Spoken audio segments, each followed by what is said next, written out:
Welcome to the Irn Cru podcast, an NFL podcast made in Scotland by NFL lovers. You are listening to and watching the News Crew, and I am your host tonight, Brian, the conscience of Cleveland Donlan. Tonight, we are going to be talking about all of the latest news. We are going to be looking into some of our newest contract dealings of the moment. We're going to be thinking, how much is that pup list in the window? We're going to be thinking about all of the free agents we've got left. And then, as always, we will have our third and top 10 and our statistic of the week. But as you will see, we've actually got some new faces joining the crew tonight, and we'll do some introductions in a minute. Now, remember, folks, you can find the crew on Twitter, Instagram, Twitch, YouTube. Give us a like, give us a subscribe, and follow us, and we will keep you right with all of the news up to the season, and then it'll be even better because we'll actually get to talk about proper NFL. And it's only 6 Sundays left to go. 6 Sundays till we're back, gentlemen. So, as I say, tonight we have got a whole range of crew-based experience with us, from the old and crusty to the fresh as a daisy. And I will let you lot decide who is crusty and who are fresh as daisies. Now, first off, we have got our most patriotic member of the crew who bleeds red, white, and blue, or is that rouge, silver, and navy? It's Scud. How you doing, Chief? I'm not bad, mate. Yourself? I'm all right, mate. It's good to see you. It's good to be on. A long time. Aye, far too long, mate. We're delighted to have you back on to share some of that New England knowledge with us. Moving on, now he's called the Big Chief, but we're going to change that to the Big Cheese because he's about with me so often in this crew. That must explain what the smell is. Studs, how are you doing, mate? Aye, not bad, mate, not bad. I think the only thing Krusty's probably coming out of Cleveland, one of Deshaun's towels. Aye, at least we've got all our players signed to contracts. Now, if those two are the age, these two must be the beauty of the crew tonight. Now, you might actually have heard John's dulcet tones as he joined Dan for one of our newer ventures, the Sunday Night Crew, as he joined us on Twitter Spaces to share some of his New York-based knowledge. So, John, how are you doing, mate? Not too bad. How's everyone else doing? We're good, mate. Now, don't you worry. You two new boys will get a wee minute to justify your existence in a minute. We always like to make the new boys explain themselves and why, frankly, they don't follow a sensible team like the Browns. And on the notion of new faces with us tonight, they say good things come in threes, so we've got 2, and I don't really know what this is going to be, good, bad, or indifferent. It is Paul who is joining us as well. Paul, how you doing, mate? I'm very well, thank you. Yourself? I'm well. Right, as I say, boys, we always like when we've got some new faces joining us to give them 2 questions and then we all get to judge your choices, frankly. So, first question is always, how did you get into following the NFL? It's not a stock sport in Scotland. It's not something that we're exposed to a huge amount unless we go out looking for it. So, how did you get into the sport, and who is your team and why do you follow them? Now, to be fair, folk, anybody that's actually watching tonight that can't guess who Paul's team is, like, I'm fairly specky, and even I got it. So, Paul, we will start with yourself, mate. How did you get into the NFL, and why do you follow such a crap team? Says the Browns fan. Believe it or not, it's all because of Gavin Hastings back in the Scottish Claymores days. Back in 1994, 95, he signed for the Claymores, and that's how I kind of started falling in love with the sport and how I became a Cowboys fan. There's multiple ways I became a Cowboys fan. One was because of the movie Little Giants, because the Cowboys uniforms in that movie was fantastic. I love a Hollywood. Two was Emmitt Smith, and 3 was pretty much Michael Irvin. So those were the main reasons why I just fell in love with the team, and also like the Cowboys uniform, the Navy uniform was actually very similar to the Claymores uniform with the dark navy, silver pants, silver helmet. So it's like there was a lot of similarities, so I just stuck by it based on the Claymores that way. That's a I never even, do you know, for all the years I've never even twigged at the kind of similarities between the Claymores uniform and the Dallas uniform. Just a shame that the Claymores were a good team. Right, okay. With that all said, thank you very much, mate. John, what about yourself? How did you get into the game, and who do you follow and why did you follow them? Mine was playing Madden NFL, so the classic. playing Madden's Madden. brilliant. I'm absolutely crap at it, so I don't claim to be any expert on it. But my team are the New York Jets, which it's quite a weird one for a lot of people when they say, "Oh, you're a Jets fan," but hopefully, good times are coming there with Aaron Rodgers and various other pieces in place. Good young team. So I think the main reason I started to follow them is I had went a holiday in New York, so there's two teams to pick from, and I definitely wasn't picking the Giants, so I only left me with one option. Buffalo. Do you know, mate? I do love it, because this is where I'll do my wee kickback to the crew last week, where we were talking about second teams and who you've got a soft spot for. And I do have a soft spot for the Jets, for the only reason, because the Jets have been that rotten for that long, I always wind up signed by them as face of the franchise on Madden. Yeah. Whenever he plays the quarterback, you always wind up going to the Jets, because they've always got the number one pick in the draft.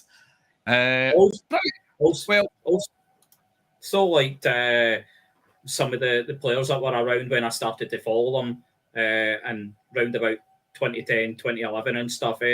So some excellent players back then. Absolutely, mate. Right, okay, folks, we are going to get stuck into it, and we are going to get going with our kick-off question. Now, we always like to do a wee question to loosen us all up. You two gents have had an excuse, so I'll start this with the two, the old and crusty ones in the corner. Now, this is a question. I can't believe we've not had this as a kick-off question before, actually. It feels like the kind of thing that you always talk about. It's classic kind of pub chat. Now, we've seen that the Saints have brought in veteran tight end Jimmy Graham. And it poses. Now, I'm not saying Jimmy Graham's retired, but he's old. And it does pose a question: if you could bring back any retired player to play for a season, who would it be? Who would be that? That's just one more year guy. Now, you can have anybody you want, but I'll give you bonus points if you can find somebody that's not in their 60s. I was originally going to make this, they must be their current age, just to avoid everybody saying, like, I want Jerry Rice, and make you think about trying to put current 60-year-old Jerry Rice up against, like, Sauce. So tell you what, just, you know, and I'm going to give it to Scud, because I know what his answer is, and I love his answer so much. Scud, who is the one person you'd bring back to play for New England just one more year? It's not going to be the quarterback you think I'm going to say. No, I don't think you're going to say a quarterback, But, mate. That's why I love this one. No, for me it'll be Gronk. Just going down the thing way the same way as bringing back Graham. Gronk, I've never seen anybody like him. He can do the full stage of the thing, mate, but I just love the big guy. And he was party time all the time. I was going to say, is this purely because you really want to go for a pint with him? Like, he's got to be up there as like all-time players. Like, if you could pick any NFL player to go out out in the beer with, Gronk can't be far off anybody's number one slot, surely. What other players dented the Lombardi and nothing gets said about it? Now, to be fair, Patrick Mahomes tried to get to some random in the crowd, so he does have that going for him. Right, well, since I'm bringing up the Chiefs, the glorious Chiefs, what? Studs, who is your man? Who is your one that you would want to bring back and play in Arrowhead for just one more year? Well, I would dinner to what position could we probably use and utilise just now? And wait a minute here. Stud's basing his primarily around who he wants to go out for a beer with, and you're looking at the depth cut. Absolutely. Ladies and gentlemen, this shows you the two very different approaches that we have to homework here in the crew. Listen, see, for people to go and have a beer with, you've already got Mahomes and Kelsey sitting there, and if you're going out with Kelsey, you're going to end up in his brother's company probably as well, which is just going to be Jackson. carnage. I think you meant Jason Kelsey. Nobody wants to be in Jackson's company. To be fair, is Jackson known in jail? I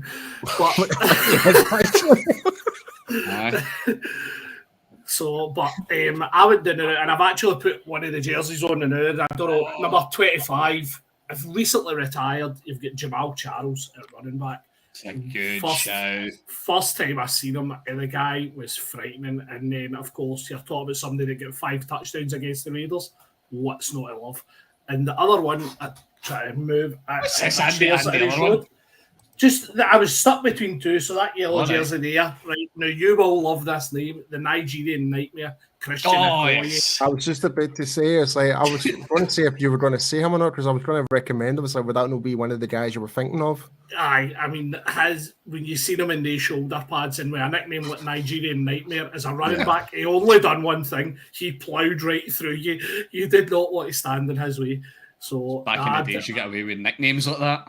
Well, aye, very true, mate. So I'd be stuck between one of those two, if I was being honest. And it's two very different running backs as well. So, Like you've dialed in on running back, given the current state of the market. Well, It's like you try to just send a message to the league. we've got to keep it relevant, Brian. That's what I'm all about. Try to keep it relevant to what we're talking about. Know what I mean? That's what I love about you, mate. Keep it up on the finger and a pulse, mate. I'm not just here for the pretty face. Aye. Viewers, I'll let you all decide on the merits of that. Come to the YouTube and you can decide for yourself. Hey, listen, I intend to monetize this YouTube channel. Don't be scaring folk. Paul, what about yourself? Who would you bring out of retirement? Just one more year with the Cowboys. Who would it be? Right, so I'm going to go what kind of studs is kind of went with, but I'm going to take it with a different twist. One's going to be a skill position and one's more in the trenches. Oh, I love a bit of love for the trenches. So for the guy in the trenches, I would love to bring back Larry Allen, the offensive lineman. Guy was just an absolute monster within the 90s, probably one of the most dominant offensive linemen to ever come out of college. And for skill position, I need to go with Emmitt Smith, one of the best running backs of all time. So leading rusher in the NFL. So that would be my top two, but it'd be a toss-up. But I think as of right now, if it was to be the Cowboys squad right now, I would get Larry Allen to help fix with the left guard position. Yeah. I don't like how Allen got one position here. Say that again. I don't like how Allen got one, everybody else was taking two. I know, well, mate. I'll just think. Do you know what, Scud? I'll come back to you at the end, mate. You can chuck a second in at the end, mate. Right, John. It's up to you, mate. What have you got? Who would you bring back for one more year in green? Who would it be? I've got two as well. So everybody's cheating. Poor Scud's just sat there raging. If you had to force me into one, though, it would. I think it's a position that it's been debated at the Jets just now. It would be like a centre, and there's only one guy you're going to pick at the moment, and it'd be Mangold. Yeah, so that's a shout, to be fair. But if you were going I'm more a defensive guy, so I would need to go for the iconic Island, Revis. Nice. So I love some of the descriptions you get, particularly at defensive players. The Island. Yeah, well, that's what he's going as. No one really beat him that much, so that's why you got the nickname Island. So yeah, Island. Love it. Right, Scud. I'd be remiss if I didn't give you. Do you have a second? I've got too many. Better not be boring. No, but for mine will be the big sexy one himself. Big. I was going to say Hightower, but Hightower was close. Wilfork, Big Vince Wilfork. I loved him. Oh yeah, knee tackle. And I'll never forget that his front cover of Sports Illustrated. Priceless. Love Completely starters. Not to throw any swing towards John, but if Wilford was the guy responsible that caused the butt fumble. Yeah, he did. You see, the thing that's worth noting as well is the reason that Scud's got his background blurred is that he's got that Sports Illustrated blown up days immediately behind him. And that's just where it looks like he's got to sleep every night. Well, I played by the rules, gentlemen, and I did only pick one, and I'll be honest, mine isn't even retired, but I just loved the season that much. I'd bring Flash back for the Browns, like providing that he can like stay off all of the illicit substances that got him booted everywhere. The league. Josh Gordon, what a season! Just that one season, just give me that one more time, one more dance. That would do me. Right, okay, guys, we are nice and loose, we are nice and warmed up. So it is time to get into our first main talking point of the evening, and it is, and I'm not going to, no, I'm going to sing it. Money talks, but it don't sing and dance, and it don't walk. Someday. You're right not to sing it. You're right not to sing it. Money does talk. There's finally there's finally more contracts working their way out, providing you're not a running back. So we have seen Trevon Diggs sign his 5-year, $97 million contract extension. And of course, the big contract news of the moment is Justin Herbert becoming the league's highest paid quarterback. 5 years, $262.5 million. And right now, I don't understand how the guarantee can range between two numbers, but the guaranteed money ranges between 193.7 to 218.7 million. Other players, Cole Kmet got a payday for the Bears, 5 years, $50 million, which is not bad going for Cole. And to be fair to the running backs, Saquon did get a deal. Saquon signed up 1 year, $11 million, deal done. I think it's obviously one where they're looking to, well, he hopes that the running back market warms up a bit next year. But gentlemen, our big question here is really got to be, with the amount of money getting thrown about, particularly at Mr. Herbert, are they worth it? Are they worth it? Now, I know that there is black magic can be worked with a cap, but looking just at crude numbers, Herbert is currently sitting at around about 23% of the cap for a year. If you just take his salary, you divide it out, and I know they'll do all sorts of shenanigans in the background to make it more team friendly, but up to about 23%. Diggs, 9%. And for a bit of context, Saquon's coming in at around about 5%. Are they worth it? Are these guys worth that amount of a cap hit for any one team? Is it worth paying one player that much? Studs, kick me off. What do you think, mate? Are these guys worth the money? I think if you're looking at quarterbacks, these are the kind of leaders of your team. To be honest, so for me, you're going to pay these guys more money, them and the guys that protect them, because at the end of the day, it's no good having a quarterback that's on his backside the whole time, so you need the guys protecting them as well. So I think they're worth it, especially if you're going to end up with a Lombardi at the end of it.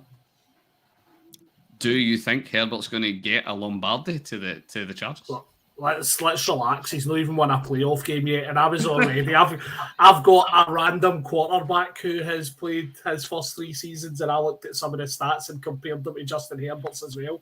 Now, this completely random quarterback, by the way. Completely random, of course. Completely random. His first 3 seasons as a starter, his yards are slightly lower than Herbert's. He's at 13,868 compared to 14,089. Herbert's touchdowns are 94. This random quarterback's is 114. Total touchdowns for the random quarterback's 120 compared to Herbert's 102. The big eye-opener for me was the fact that Herbert's played 49 games in accumulated day stats. This completely random quarterback has only played 35. So I've seen a lot of things today about he's topping this stat. Listen, he's playing in more games. He's played in more games now as well. He's had 17 game seasons for the last 2, whereas a lot of these stats, so they're padded out a bit more. Now, you can't tell me there's other quarterbacks in the league with the same opportunity that Herbert's had wouldn't have hit those stats as well, because this other quarterback's outshone him. Right, okay, boys. I'll throw it to the floor. Who do we think the mystery quarterback is? And then Studs will illuminate us to stick a knife in and get a twist. John, who do you reckon? Who do you reckon this mystery man is? Could it be Jay Cutler? Oh, right, okay, there's an outsider. Right, Cutler. Paul, what about yourself? Andy Dalton. Dalton, right. One guess each. Scudbook, who you got? No idea. Don't geese it. Pick a quarterback, man. Ben Roethlisberger, I don't know. Anybody? Oh, Big Ben. Right, okay, Studs, who was your mystery man? It's a man in his own division. It's Pat Mahomes. Oh, so we're only comparing him to arguably the greatest quarterback to ever play the game. What a fair yardstick to use, you charlatan. No, listen, it's a guy in his own division, a guy in his own side of the draw, essentially, that he'll have to play against. But as I say, for me, Herbert is now what the top paid quarterback. It's either him or Hurst, I can't remember. But No, Herbert now. He's not beat these guys yet. So I don't see why. I mean, see if you were throwing this money at Joe Burrow, which is going to come his way. Joe Burrow's got to the Super Bowl. Joe Burrow has beat Mahomes 3 out of 4 times. I completely understand that. Justin Herbert's not done anything yet. And you can't say he's not had weapons. He's had one of the best offensive lines, albeit last year they were banged up, right? But his first 2 seasons, his offensive line was shit hot. And then he completely capitulated in Jacksonville last year. So that was no him. No, it's a team. It's the team. But at the end of the day, stick a knife into this. You're saying all this, but you're saying the biggest thing is about keeping them upright. How many times was that guy in his arse injured last year because of it? I think he got one injury against the Chiefs that just lasted all season, to be fair. I bet he couldn't get rid of it, so that's lasted all season. It's hampered his full season stats when you think about it then. But listen, injuries are part of football, Scud. The 2 seasons before that, when they had the best offensive line and they had all the protection, he didn't even get to the playoffs. Do you know what I mean? So I wouldn't say they're a great offensive team. Can I add my 2 cents on this? Come, mate. What are you saying? Get in about it. Can't be letting these two dominate the airwaves. He's not going to be worth 52.5 million a season when he's got an offensive coordinator like Kellen Moore. He's not going to be worth it. Is coaching the problem? Well, put it this way: I am over the moon that Kellen Moore's gone. Put it that way. That's well. You need to look at that as well. The coaching side, it's not to be underestimated. Look at the Giants. Giants went from an absolute bomb scare to okay, they still were a bit of a bomb scare, but they certainly were less of a scary bomb scare. As soon as they got Daboll in, the Daboll stepped in, coaching change, a little bit of a culture change around the organisation, and all of a sudden, Danny Dimes looks like Danny Dollars and he can actually play quarterback. Is that the kind of thing that's holding Herbert back, maybe? John, what do you think, mate? Where do you land this? Are these guys worth the money? No chance. Absolutely no chance. Absolutely no chance. Herbert's worth that. When you're in a division with the likes of Mahomes, you're never going to beat the guy. You're never going to beat the guy in that division. Is that speaking from experience, John, with Tom Brady? Yeah, exactly. Exactly. Like you're not like really being nasty about it. It's the truth. It's absolute truth. So if you're in it, when you look at the quarterbacks that are in that division just now, would you say he's better than any of the quarterbacks that are in that division just now? No.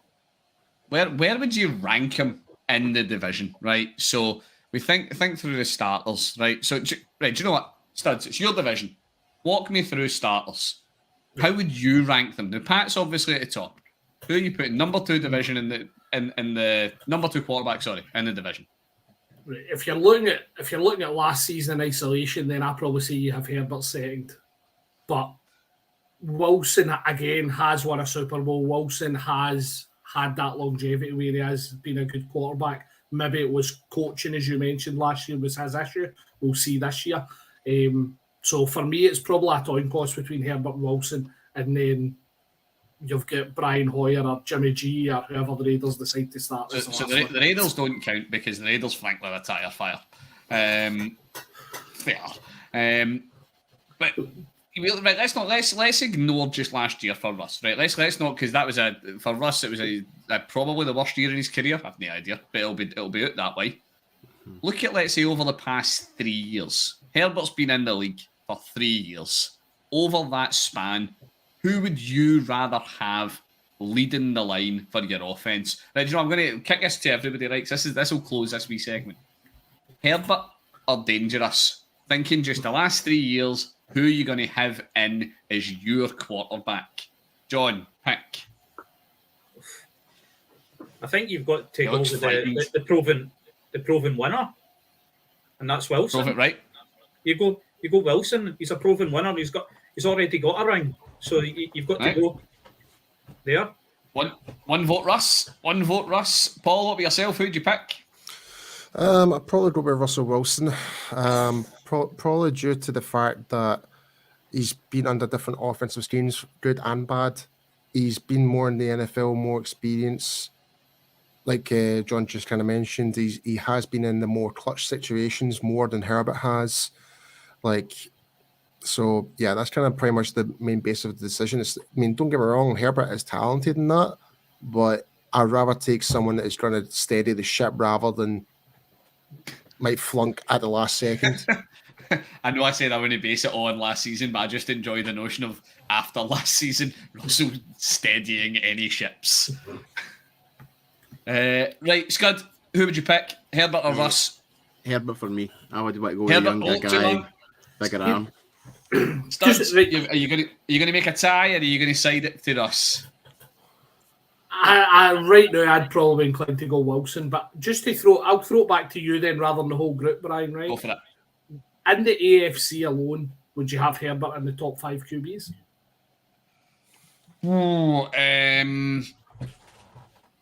Yes. Yes. If I was going to go through my top 5 in the AFC, I'd have Pat number 1, Joe number 2, Joe number 3. Who would you have it to? No, Josh no. Josh Allen. I would have Josh? Nah, I'd have Joe. I'd have Joe above Josh. Then I'd have Joe. Then I'd have Josh. Then I'd have. I hate saying it. I'd have Lamar. I'd have Lamar. I would have Lamar. I think he's so talented. And then I would have Herbert. Then I'd have Herbert as my 5th. You'd have Herbert ahead of Aaron Rodgers? Yes, Aye. absolutely. Without a moment's hesitation. I've got Herbert as 7. 7, right? So I'm going to assume that the 1 through 4 are going to be in your top 7. Who are the 2 that I missed then that you would have above him? Rodgers is probably 1. Yep, Rodgers and Lamar Jackson. Right, okay. Stuff you. I'm still saying he's a top 5 QB. Right, okay, boys. One thing to kick out actually is with Dan chiming in on the YouTube. It is a fair point to say that compare them in terms of the salary, if we're going to use Pat Mahomes as the measuring stick, is a wee bit unfair, because if Pat Mahomes got his contract offer the day, Jesus. Because we all know how we reacted to Pat Mahomes' contract when it came out the first time round, and everybody was stunned at how big it was, and nowadays it looks positively team friendly, which I suppose just shows you more the way the league's moving rather than anything else. Right, okay, guys, we're going to move on to our next point of the day. How much is that puppy in the window? Pup lists are out. Training camp has officially started for all the teams now. Veterans are, in if they are going to attend. And we have got the first set of pre-season pup announcements. We've actually had some people go on and off the pup list already, which tells you a lot. But just for our teams, and I want to know, how concerned are you about the names that you've got on the pup list so far? Now, I don't get to play this game because everybody in Cleveland's healthy and nobody's on the pup list. But in Kansas, we have got Tershawn Wharton, defensive tackle. In Dallas, we've got Jordan Lewis. Now, you also know, and I will give you the moment to announce it when it comes to you, Paul, you've got an injury update from Dallas. Yep. In New York, I'll take a big, deep breath before I start. In New York, we have got Breece Hall, Randall Cobb, CJ Azoma, Dwayne Brown, and Jarek Bernard Converse all on pup. And to round it off, in New England, we've got Mike, whose surname I refuse to attempt to pronounce because I will simply butcher it. That bit of one. And we've got Cody Davis. So, are we worried, boys? How are we feeling about it? Now, John, I'm coming to you last because your pup list's frankly massive and it's hilarious. So you can sit and sweat for a minute. Studs, start me off, mate. You've only got the one name on the pup list. Is it giving you the fear? No, not this time of the season. Absolutely not. I'll keep it short and sweet. The pup list means nothing until you get into the actual season when you start missing 4, 5, 6 weeks. So, I'm not stressing about it. Right, I'll go through it in ascending order of severity. Paul, what about yourself? Now, to be fair, you can give us your injury update as well, mate. So you've got one man on pup and... we've got Donovan Wilson, who just picked up an injury today at training camp. Took a knock to the chest, and he's currently getting the x-rays, so it's still not confirmed what the extent of the injury is yet. So it could be casualty. He might not be. Could be bruised ribs. Could be something. But we just need to wait and see. So are you worried? Are you concerned? Is this giving you the fear as we are in this early stage of pre-season preparations? I'm more concerned over Donovan Wilson than I am over Jordan Lewis. But other than that, as a whole, I'm pretty contained. I'm quite happy. Kind of like mention what Studs mentioned. It's still quite early on. Like, as long after preseason's all done by, like preseason games, and we've got like you got your 53-man squad, and the injuries are like very minimal, then I'll be happy.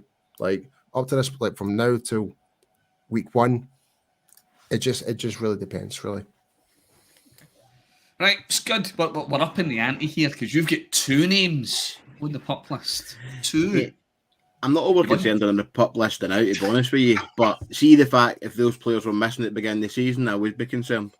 Mike, I wouldn't. I'm never saying that name. Yeah, I can't pronounce his name either. We just call him Big Mike. He's I'll do. played 3 seasons for us and never missed a game. For him to be injured, for the right tackle position, right guard, it will be a concern for me, to be honest with you. And Cody Davis was injured last year, and when he gets injured, their special teams falls was way down. He's a good special team player, so hopefully they can get back fit and we can have them on the field. But as I said, now it means nothing really. They're just on there as I don't know. Just Paperwork exercise, mate. Paperwork. Speaking of paperwork, if somebody would please post John a big box of Kleenex so he can wipe away all of the tears just through the sheer magnitude of the New York Jets pup list. I'd be concerned about your training staff having a list this long. I think surely, if anybody has the fear, John, surely it's you, mate. Yeah, you've actually missed one from the list as well. Who'd I miss? You missed Chuck Clark as well. Oh, he's out for the season though. He hadn't missed a game in 5 years with the Ravens, so I think like it is a concern within like the medical staff how he's able to get injured like for first kind of like training and he gets injured, so that's a concern. I think like the other big concerns obviously if Breece Hall's going to be back in time for the opening game of the season.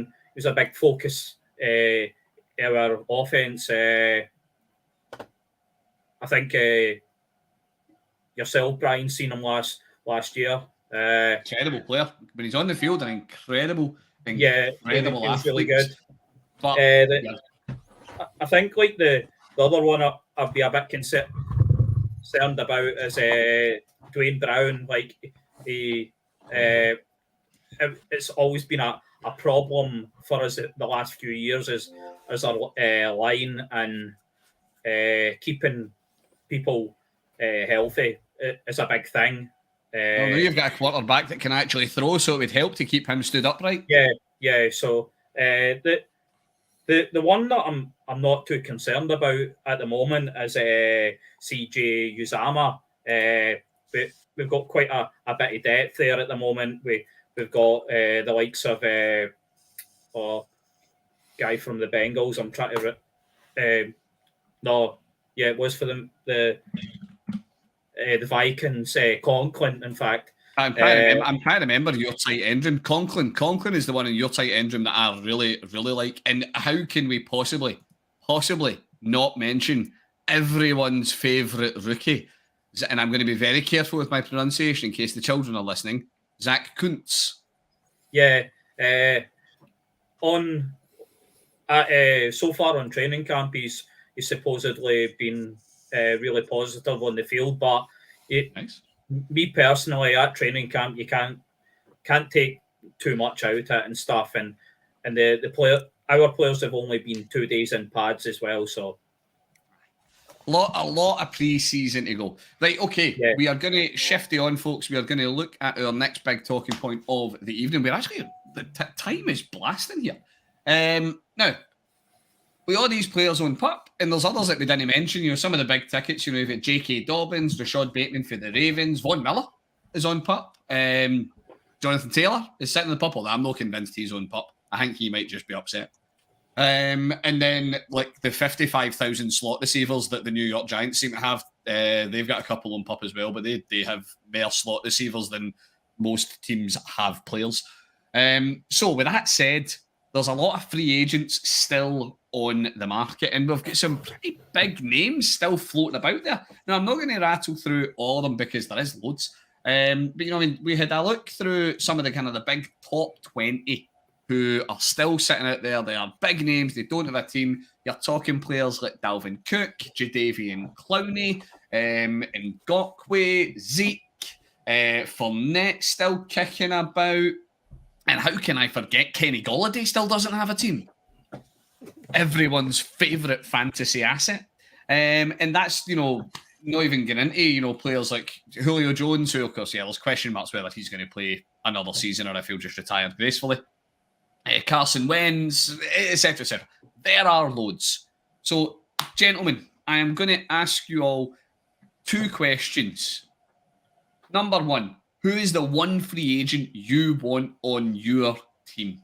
Who is it? Of anybody that you know that's still a free agent, who would you have joining your roster that you think would give your team that extra wee bit of punch? Now, Paul, I'm going to start with you, and if you could just say Zeke and get it all done with it, it'd be brilliant, mate. That would be the obvious answer, but for me, it's Dalton Rinsner, the guard, formerly of Denver. Nice. I love a bit of love to some of the less flashy positions in the league. But I will say, though, there is still a lot of speculation that Zeke might actually well come back. And everybody who has any shares in Tony Pollard in any fantasy league anywhere weeps. Well, he's past the deadline for signing the new contract, so he's on the franchise tag. So It looks as though we're going to be moving on from next year by the looks of it. Which, this is going to be the end of my fantasy bit, just because I know Keith listening and he hates it when I talk fantasy too much in the pod. If you are a Tony Pollard fantasy owner, and if the Cowboys don't add someone else, surely if it's just a year on the franchise tag, they pound him into the dirt and give him 25 touches a game. Josh Jacobs 2.0. I will say, though, if you want to talk about fantasy, keep your eyes out for Deuce Vaughn, the running back who came from Kansas City State. Mm-hmm. We drafted him in the 6th round this year, I believe. But he's probably the smallest running back ever drafted. But if you watch his highlight reel, he is designed for the run play option, the screen passes and stuff. So keep your eyes out for him. Absolutely. Right, Scud, I'm going to come to you next, mate. Who is the one big free agent that you would want on your team? There's a lot of good players to choose from there, but you're linked with a lot of free agents at the minute as well in New England. I know. Well, one of them in this list is actually training with us now. But if you were asking me, Dalvin Cook would probably be the one that would probably give you the most options, to be honest with you. Bolster the thing, mate. I would have loved to have said something like Dominican Sue just to wind up studs, but that's his man. But no, I think Cook's probably the one that would give you the most. I'm happy with our defense. I don't think we need any help in that side of the ball at all. It's more options for keeping Jones and giving him the best chance to succeed this year. Yeah.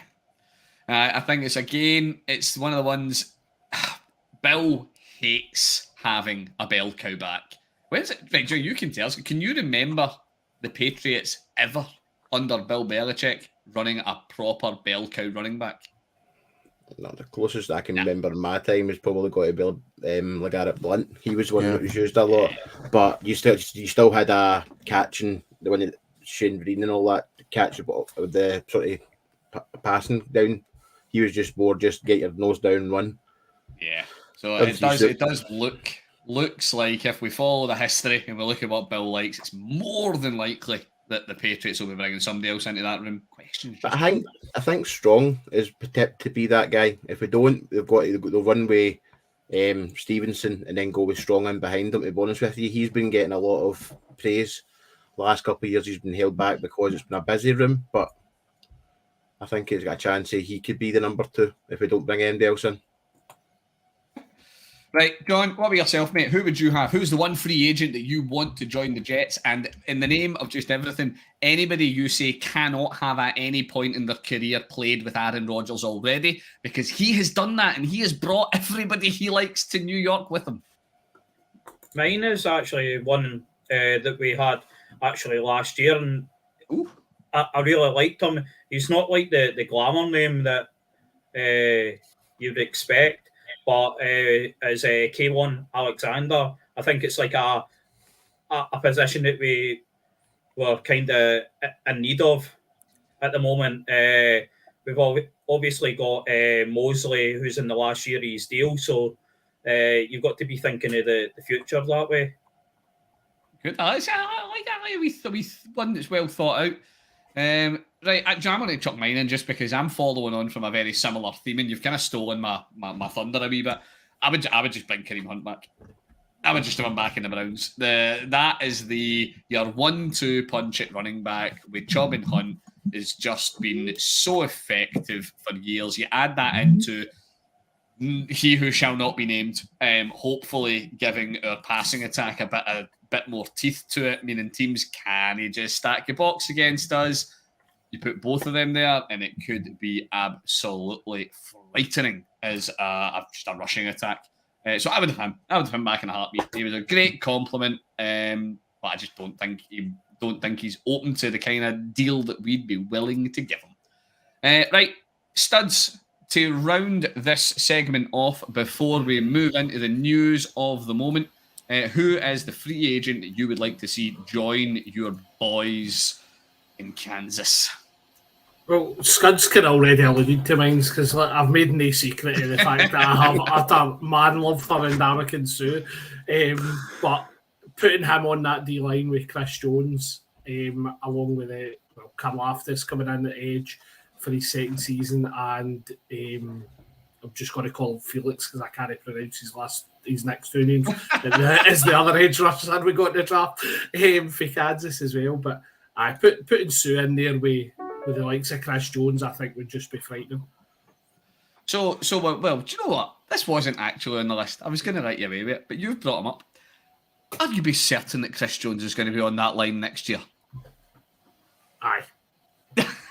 See, if you listen really carefully, folks, you can actually hear Studs' heart break as he says that. The thing is, he's no franchise tagged just now. He's under contract for another year. He wants paid. And again, I've mentioned it to Paul and John earlier on before we started. Brett Veach was quite clear the fact that the one thing he wanted to get done this off-season was an extension for Chris Jones. So I think it is in the works. He's holding it to training camp, but it's only costing him $50,000 a day. It's all right. only $50,000 a day. He's getting 20 plus million or something this year anyway. So this is when I get back to singing Money Talks. Right. Okay, folks. We are going to shift on. We're going to talk about the latest news doing its round around the league. See what we think of some of the big stories. I will obviously not cover all of the latest news because there's actually more bloody. I've got into a nice wee rhythm when I was nice and relaxed in all these news crew pods because it was actually no news to talk about. But there's tons of news. First, and I'm loving it, Big Cock Brock is back. And not only is he back and healthy, he has been named as QB1. He is the man, apparently. So, tell you what, in the name of keeping things brief, and just because I love this quote from, and if anybody can name the film, I'll be impressed with you. Is it a choice or is it a lack of options? Does Brock Purdy deserve to be QB1? Or is it frankly that just the Niners QB system seems to be so open anyone can play it and the room is literally in pieces? So is he a choice or is he a lack of options? Scud, what do you think, mate? Honestly, I think it's a bit of both. He came in last year and done well, but at the same time, there's no really options there playing against him at the moment. So, hang on, are you trying to tell me that Christian McCaffrey is not your choice of backup quarterback? No, it wouldn't be my first choice, no. Give him the ball to run all day long, but no, it's just, I don't think I just think he's proven he has to get a chance. He must get a chance now after what he did last season. Because I wrote him off. I thought the Ringers season was over when he came in, but I'll be honest. But they proved us all wrong.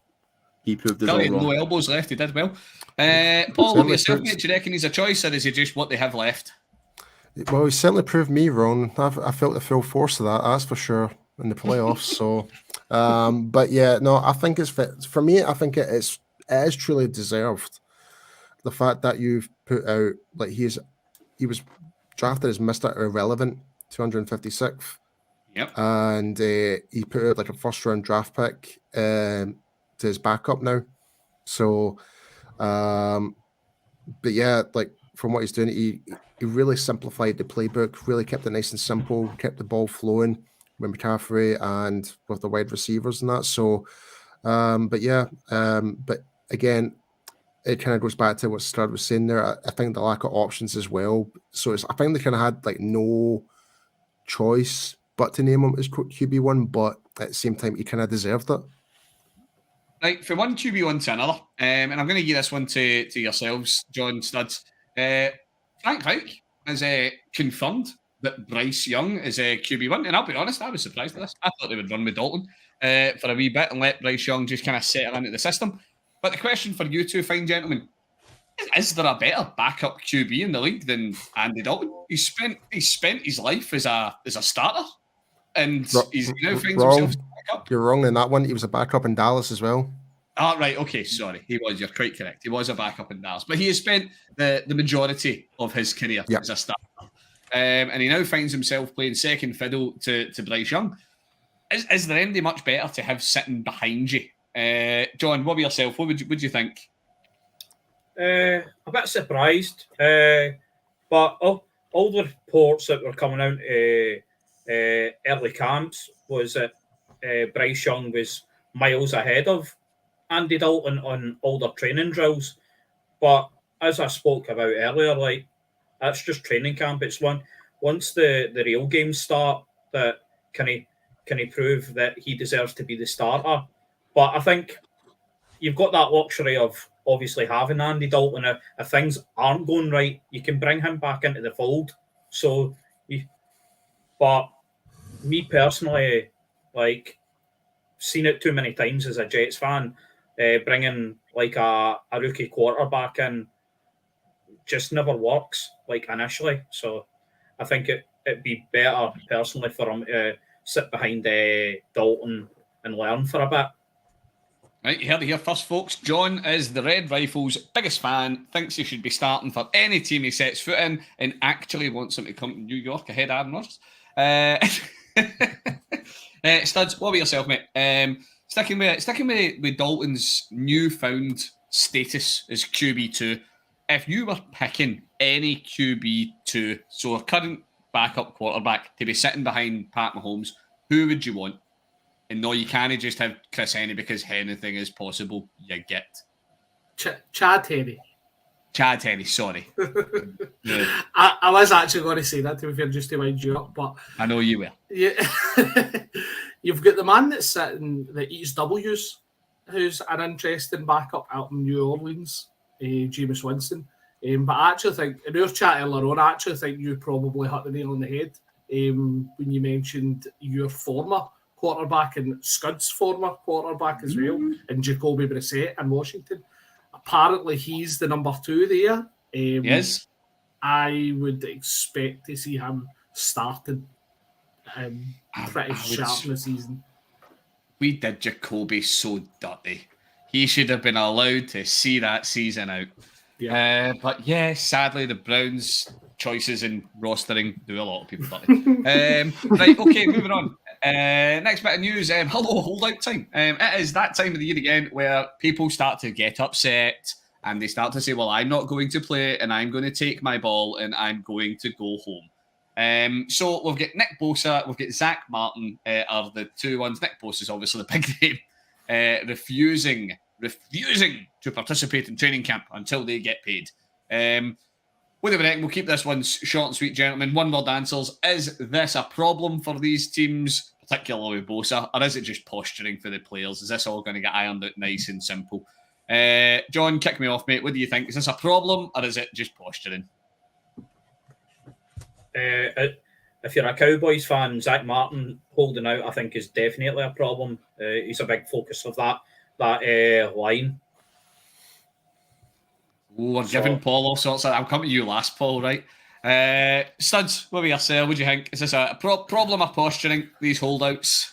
I'm with John. I think it's a problem for the Cowboys, not so much the 49ers. I think their defence is pretty stacked, even if obviously Bosa is a massive difference maker, but their defence is Stacked still pretty without stacked. Bosa? Well, just need to look at some of the players they've got in that defence. It's not just... That is high. They were missing Bosa for a full season and they were still pretty dominant. That is a very fair point, actually. It's good. What about yourself, mate? Problems of posture? It'll be a problem for both of them, but I do think Nick Bosa will get a deal done, but I'm not so sure about Zach Martin. Right, Paul, you've had time to sit, you've had time to sweat, wipe that fevered brow.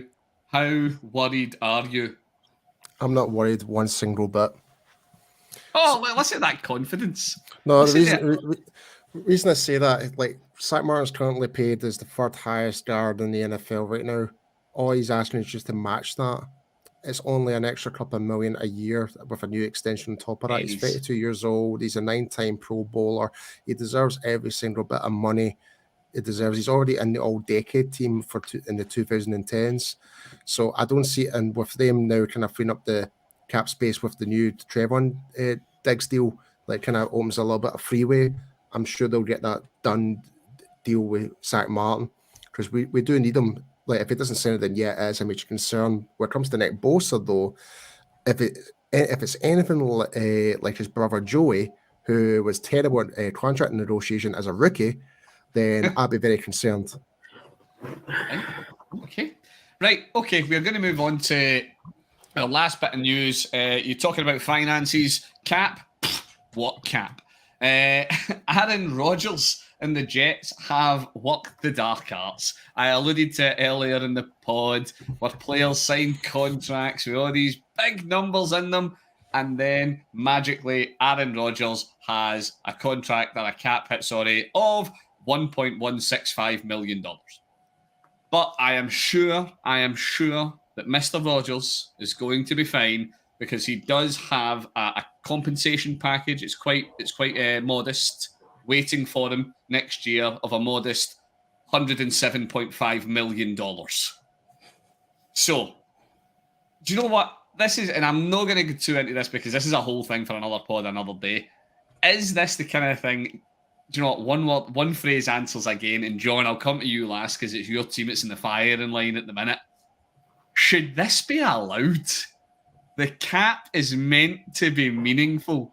And then you've got teams that can rework contracts and fiddle about with deals. And all of a sudden, your great big cap hit is next to nothing and you kick that can down the road. Or you do the old favourite, if you are a cash-rich team. Hello, Paul. You can just give these guys massive signing bonuses and all of those cap problems go away as well. Scott, what do you think, mate? Should this be okay? Or is this the kind of thing the league should maybe take a bit of a handle on? I think that big a difference, yeah. I can't comment because Tom Brady had those thing deals all the way through his contract and got his incentives in other ways. But I think that's got quite a £1 million for a year for one of the so-called better quarterbacks. But I don't think. I think you're not going to change it. There's no point in saying you should be allowed because it's always going to be allowed. It always has been allowed. The rich teams will do better. This is where we should just like insert Stu into the pod for this one segment so he can be like a really raging communist for 5 minutes. Studs, what about yourself, mate? Should this be allowed? The obvious answer is no, it shouldn't be allowed, but you try to tell me that all these owners are going to get the necessary votes to put a law in place to stop it. It's the owners that are actually manufacturing it, so they're not going to hamper themselves. I can dream. Right, Paul, what about yourself, mate? As I say, your team's known for working a bit in the dark arts. Well, so is everybody else in the club. Absolutely, we're the masters of creating voided years in contracts. So yeah, because that's an our way of doing business. It's like you may have got a player for 5 years, but you've made him signed to a 7-year contract, but 2 of those years are void, so he can retire at 5 years. So, and that breaks down the cap into those voided years, even though the player is retired or whatever. That you're still paying that just to kind of balance the books. So, but yeah, I mean, Just like Strad and Studs just mentioned, I totally agree with. Yeah. Well, folks, even what Paul said confused me, so I don't know how you are going. Right, John, your team of the baddies at the minute. You know, this is where we all get to say boo hiss. Is this just savvy moving by the Jets, and everybody, frankly, can simply suck it? I think you just need to look at the Rams from a couple of years ago. And they were the main proprietors of this case. They were signing players, and you were just like, where the hell are they getting the money from? And they worked the cap in their favour. And as long as it's still like this, teams and owners will exploit it. So it's like good on the Jets for actually doing something right for a change and exploiting the cap. The word right's doing a lot of heavy lifting here. Okay, folks, with that, we are going to draw the news to a close. That is it. It is official. No more news has happened in the NFL this week at all. I don't miss anything ever. And we are going to move on to our third and top 10. So, this week, gentlemen, frankly, I'm terrified of being made to look like a tit because I can do that just fine enough myself without somebody putting me in the spot. So I am taking ownership of the third and top 10. I'm asking the questions. And it's a slightly easier to access one than some of the ones we've had. There are some answers here that people should get. So what I want to know is who are the top 10 wide receivers in the NFL in terms of 100 plus yard receiving games. So who are the wide receivers in the history of the NFL that have had the most 100 plus yard receiving games? Now, to keep things moving, gentlemen, I am going to give each of you 2 guesses. You get 2 names, and once it's off the board, it's off the board. Now, you 2 old crusty farts at the bottom of my screen, you're going last. So I'm going to be nice to the new boys and you let them in first. So you get 2 guesses, see how many we can get. Paul, no, you only get 1 guess at a time. So we'll go all the way down and then we'll go all the way back down. So Paul, who is your number 1 name, wide receiver with a huge number of 100 plus yard receiving games? So is this based on players are currently now, or is this all in the past? It's all time. All time. Oof. That does kind of open their I'll horizons. give all these a clue. I'll give all these a clue. The number for the person who is number 1 is 76 games, right? So that's how many games we're talking. So who are you going to go with, Paul? What is any player, any wide receiver with a huge number of these 100 plus receiving yard games? I'm going to go out the dark here because of this. It's a player that's currently playing just now, and he just recently signed for us. But I'm going to say Brandon Cooks. I'm going to say you should have stayed in the light because that is incorrect. Oh well, because if you were asking me over 1,000-yard seasons, then yeah, that would have been. That's kind of where I was kind of basing it on, but. This one is 100 plus yard games. Right, John, give me 1 name. Who do you reckon is there? I'm going to go for probably the obvious choice, Jerry Rice. Ding, ding, ding, ding, ding, ding, ding, ding, ding, ding, ding, ding. Winner! Number 1, 76 100 plus yard receiving games. Well done, mate. Scud, coming to you. What have you got? Give me a player you reckon's got over 100 or lots of over 100 yard games. I'll go with the 2007 season, Randy Moss. Ding, ding, ding. Winner, number 2 on the list. Well done. 64. Studs, you are in. What have you got for me? John completely stole my obvious answer, and then Scud's probably stole my next answer, so I've been sniped twice. So I am tilting, and I'm going to go for a man that was a problem at every team he played for, and I'm going to go with T.O., Terrell Owens. Oh, good shout. Ding, ding, ding. Winner, 51. And he comes in at 1, 2, 3, 4, 5, 6, 7th on, well, I say 7th. He's joint 5th. There are 3 players on 51 games. Right, Paul, we'll come back to you. You strayed into the darkness with your first punt and you went off-piste. What do you reckon for your second guess, mate? I should have stuck with the Jerry Rice answer, to be honest. You are correct. You should have. Everybody else get thinking of their second answers here. This is great because I now just get to fill air for a minute while Paul thinks. Oh, Calvin Johnson. Calvin Johnson. Now, do you know? No. Really? Yeah, Calvin Johnson. Where is it? Yeah, fine. I've got the big list next to me. Calvin Johnson comes in 11th, 12th, 13th. 13th on the list. Wow. And in realistically, it's joint 12th. He had 46. Quite surprised about that. Right, okay. You're up 0-for-2. Report card's not going to be glowing at this rate, Paul. John, second guess, mate. Who you got for me? I thought you would have went for this one, Paul, is Michael Irvin. Michael I don't think he would have been. Do you know, contentious to say, I'm going to give you, he is technically 11 on the list, but he's 11 in alphabetical order. I didn't want to go for an ad cowboy. That's the problem. Yeah. Joint 10th on the list with 47 100 plus receiving games. Yeah, because John, it was either going to be Michael Irvin or potentially Amari Cooper because he's had quite a lot of, but I don't know if he would have made the top 10. Yeah. Right, okay. Scud, second last guess, mate. What you got for me? Two former ones that I've seen play ping me. I'm not sure what one to go for. You only get one? I know. You only get one? I'll go with the man for Atlanta, Julio. Big ding, ding, ding. Well done. Third on the list. 5,900 plus yard receiving games. Right, studs, this is the moment. This is your moment to step in, round us off. I was going to go controversial with one, but I don't actually think it would be on there. So 6 names in the list. I know, I'm trying to think smarter. That's not your strong point. That definitely is not. Do you know what? I'll throw in a Bengal just for Stu, right? I'm going to throw in AJ Green. No, AJ Green is not there, and I'll be honest, I need to scroll far enough down the list to try and fin him that I'm stopping. He is. Do you know what? He is actually below Travis Kelce in the list, and I've no idea what number that comes in at. Right, okay, gents. Can I ask one question? Go for it. My other one, Larry Fitz. Fitz is there. Well done, you've been on that. That was the other one.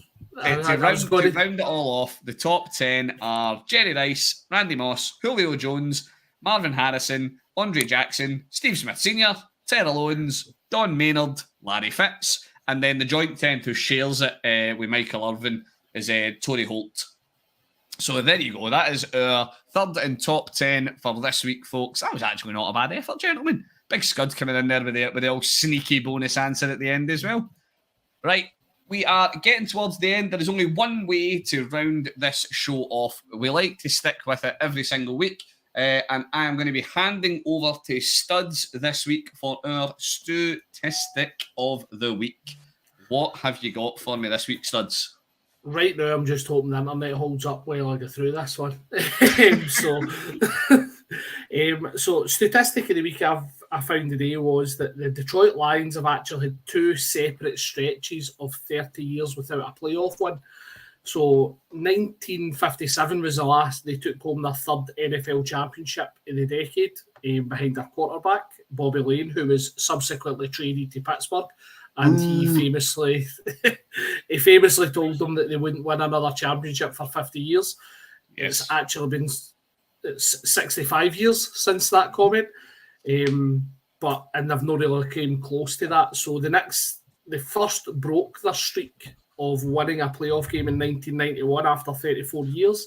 And it's since been 31 years since they've won a playoff game, and they still obviously haven't won one. So they're still on that streak now. As a Browns fan, this makes me happy because misery loves company.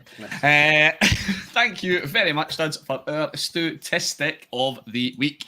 Right, that brings us to the end of the pod, gentlemen. Thank you all very much for joining me tonight. Paul, thank you very much for making your debut appearance, sir. It's been a pleasure to have you. Thank you. John, much the same to yourself, sir. Do you know what? No, actually, it's not much the same to yourself. I'm not calling this your debut appearance. You graced the airwaves on Sunday night where you had a one-on-one interview with Dan because I had a screaming Wayne and I couldn't actually join because Wayne kept trying. But John, thank you very much for being with us tonight, sir. Thank you. Scud, it has been far, far too long since you have graced our screen, sir, and it shall not be allowed to happen again. We will not be making a Detroit Lion out of you. So, Hey. See, I said that just to get upset. Scud, thank you very much for being with us tonight, Chief. No bother, bud. Cheers. And from one Chief to the Chief, Studs, as always, sir, it is a pleasure to share a screen and to share a microphone with you, mate. As always, a pleasure. I like that we link in with the Lions as well, and Gronk being his favourite player since he nearly got traded to the Lions.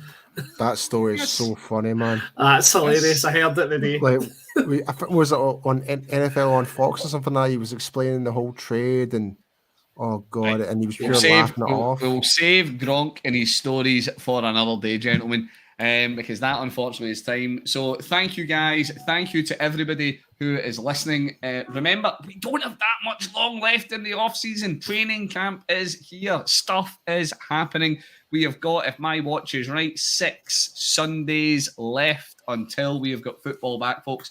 Until then, remember, you can get in touch with the crew on Twitter at Gridiron Crew. We are on Insta at grid_iron_crew. Put Gridiron Crew into YouTube, put it into Threads. You can find us on all of your socials.